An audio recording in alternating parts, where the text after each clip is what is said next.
Hey, welcome to my channel.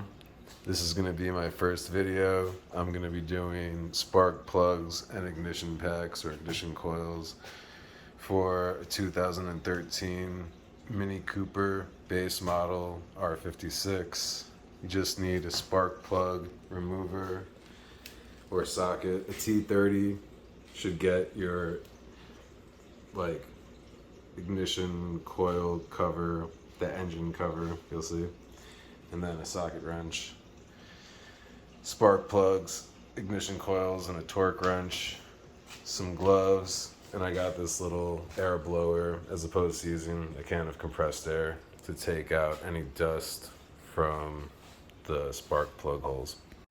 I was looking on the interwebs about spark plug gapping, and everything says pretty much .032, and I have this Bentley repair manual, service manual for minis. Over here, ignition system, it states for spark plug maintenance, check 020. So you come over to 020-28, spark plugs, replacing every 60,000 miles, at least for mine. Recommends Baru or NGK. Spark plug electrode gap is not adjustable. Torque spec for the spark plugs, 23 plus 3 Nm or 17 plus 2 foot-pounds, plus or minus. Come over to 120-8, ignition coil service, replacing.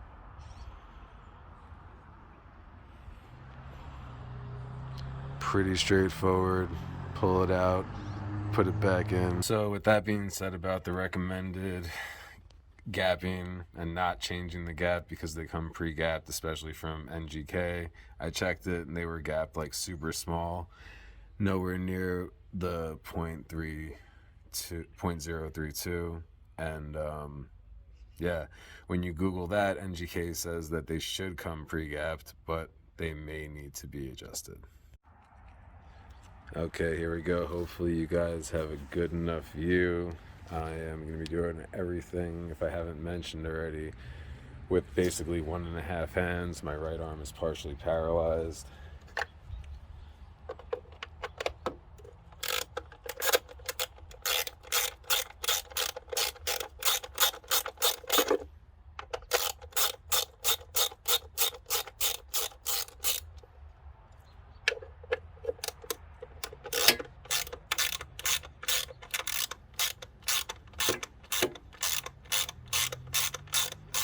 I honestly think this is a T35 or something, but I only have a T30 and a T40, and the T30 is definitely getting it done.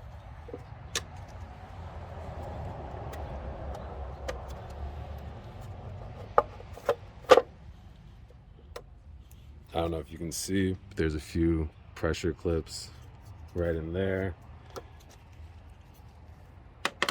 I'm gonna grab a screwdriver, just pry those open.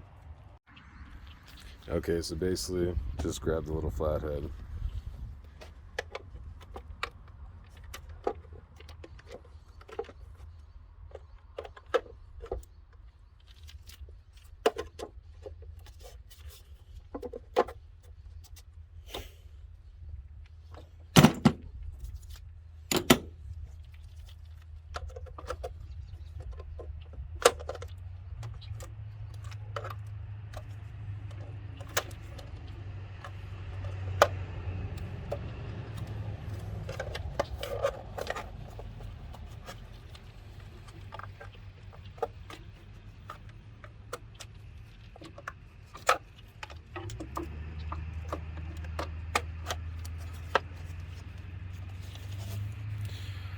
Okay, so it's easiest to just lean it forward a little bit, hold it from this side, and then just boop, boop.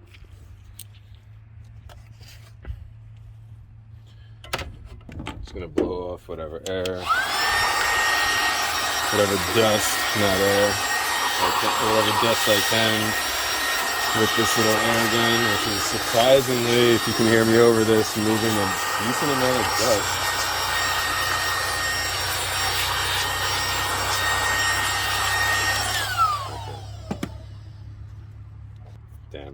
just literally pop this up and it pops it back. That literally couldn't be easier.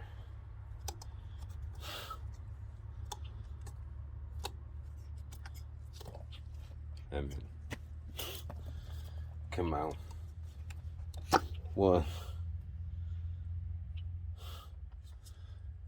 Which honestly, I'm sure these aren't that bad, but I'm at 100 and almost 50,000 miles and I've never changed these. Spark plugs I have changed.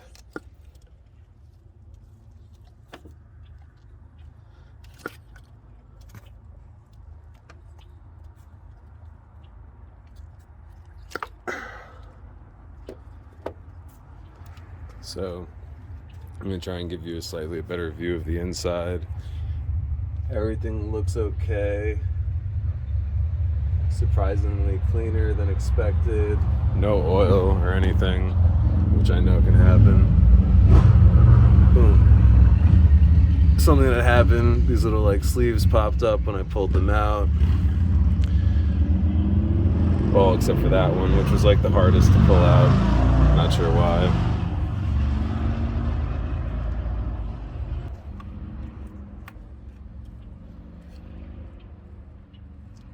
I feel like they'll go back down when I put the new coil packs in. Blow out some air. Blow some dust out with that, even though there's like nothing in there. Probably blowing more in than out.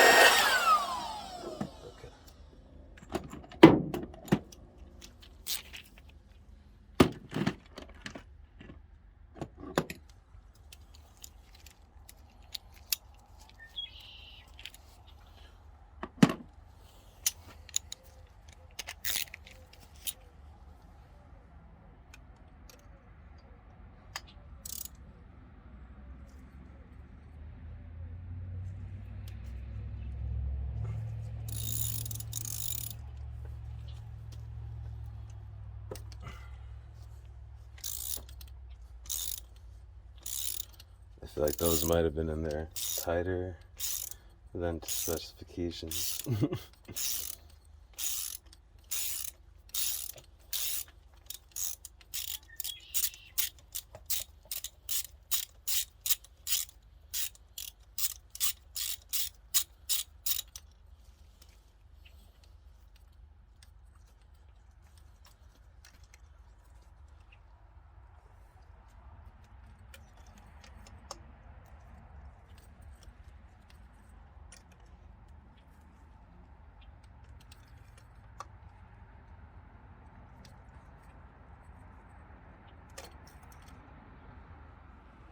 So this thing is supposed to be magnetic and pull it up, but it is not. Okay, came up, not too bad. It's kind of hard to see. I'll try and do a little video of them after. They honestly don't look bad at all. Especially compared to a lot of the videos that I've seen. They definitely don't look brand new, but they do not look bad. And actually, I'm interested to see what the gap is.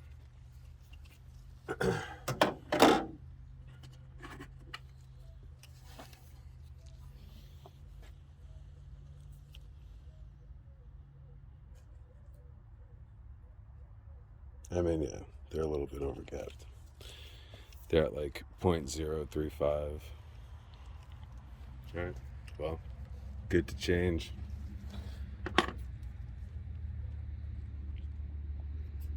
Nothing really crazy looking in there. So I'm just gonna change them one at a time. Get the new ones right in.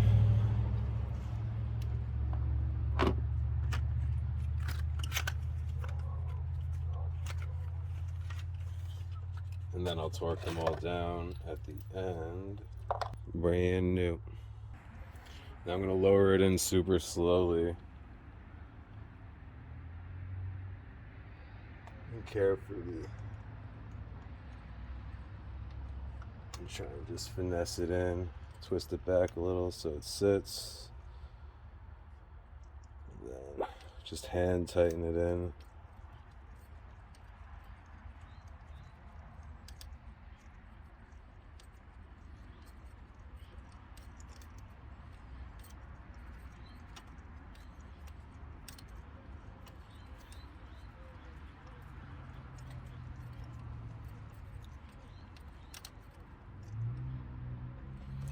And then I'm just going to do the same for the other 3, and I'll be back.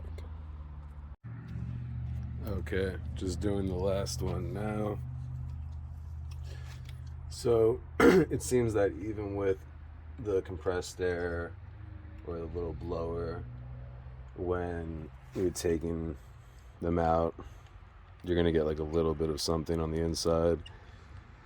So I was just like super careful to lower them in just like as straight as I can without touching any of the little stuff that it seems like it was like kind of honestly rust at the connection point, or like where the washer sits when it's completely down.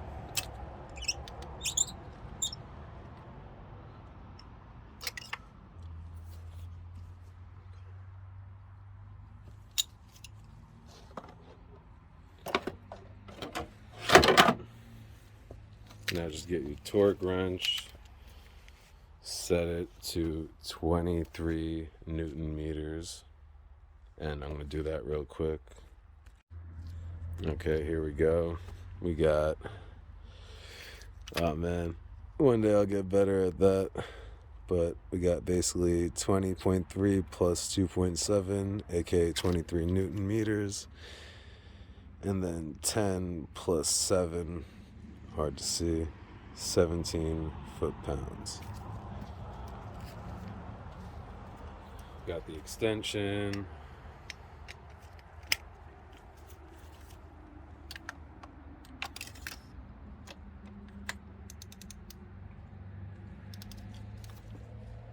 You never want to go past the click, just so you know.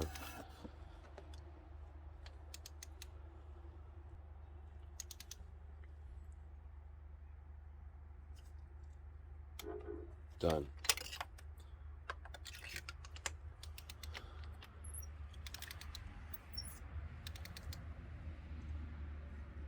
I like to go super, super slow, especially with like low torque. It's so easy to go over. Like just barely pulling it.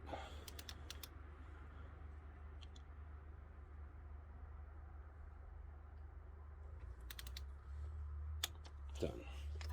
2.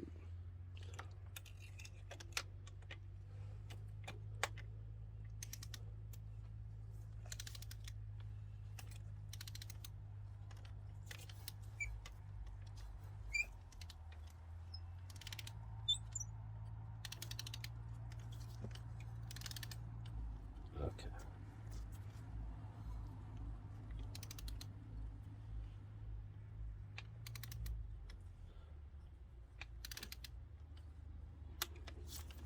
Like as you probably can see, I didn't even like use the ratchet to hand tighten them. I literally just twisted by hand the extension. With something like this, like you could even easily like over torque it just using, you know, a regular socket wrench. Done.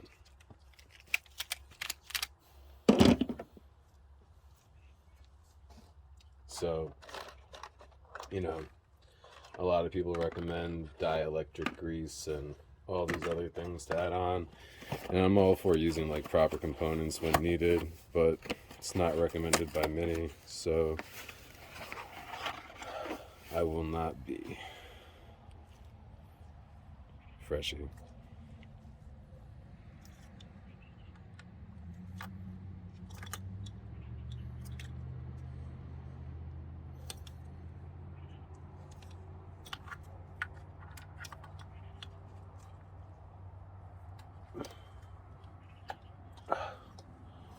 It's like a little popping sound when it seats properly. You want to make sure you get the little rubber gasket lined up properly with these little inserts.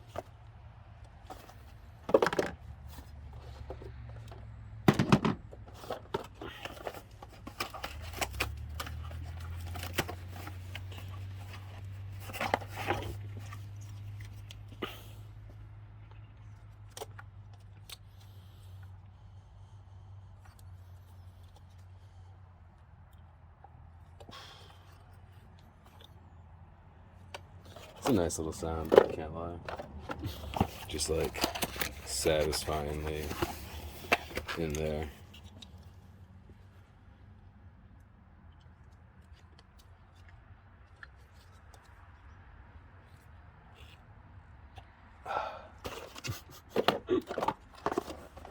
Can't even help, just like sounds so nice.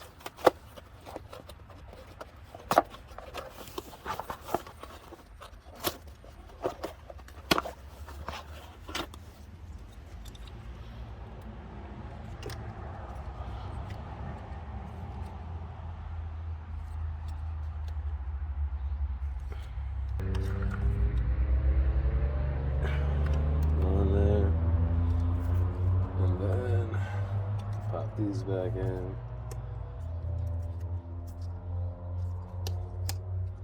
Oh man, it's just too easy. If you've ever done a rotor and distributor cap on an older car,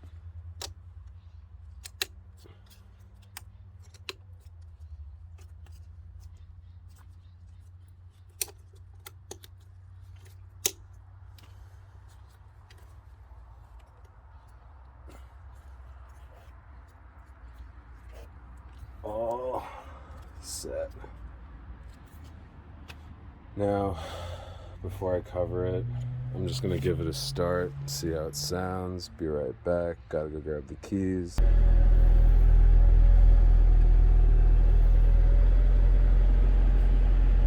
Handy capable. Alright, I lied. I went and I closed the cap before I started it because I was just like, I don't want to potentially get any dust in there.